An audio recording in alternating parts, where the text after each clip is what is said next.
started off really, really well and was in some really good form. And yeah, just that hip issue sort of started rearing its head, and probably had 5 or 6 games in a row, or probably 4 games in a row, where just copped knocks to it, and it sort of started shutting down and just lost power and all that stuff. So yeah, pretty disappointing. A very frustrating year. Obviously, start of the year was probably in the best form of my life, and was just loving it, and the boys were playing really well. Obviously 9 and zip we were all pretty happy with that. But yeah, and then sort of not getting it right for 6 or 7 weeks and having surgery. It was very frustrating.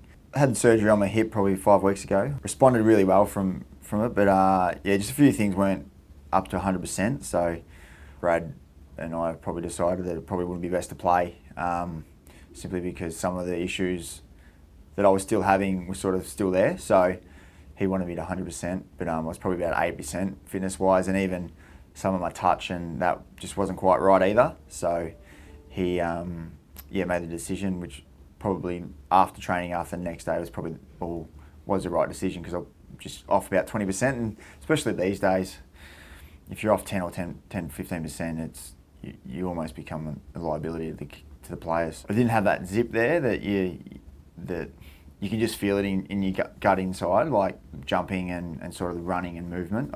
It was just off. So I knew that if I was playing seniors, that I would have probably got frustrated, and probably wouldn't have been a good result for anyone. Going forward, there'll be no issues.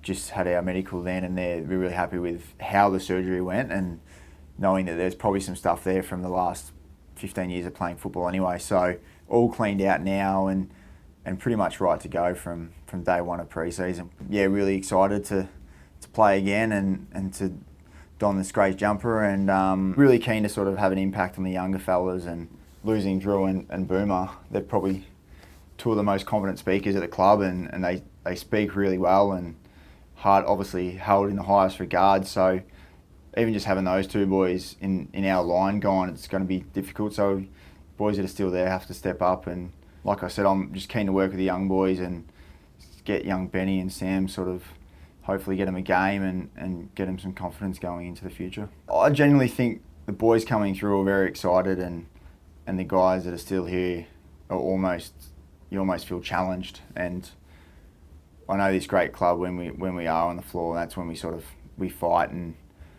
yeah, it wasn't our best second half of the year, and we had some issues, but I know the boys that are still here are keen to, felt like there's an opportunity missed almost this year due to circumstances, but we know next year we'll have a fit list again, and another opportunity for us. And we're here at North, we're always sort of the underdogs, and it works for us because everyone's going to write us off anyway, and it's just enjoyable to sort of be a part of that, and knowing that we've got some genuine talent and some kids that are going to come through that are going to be some very good players for hopefully the next 300 games.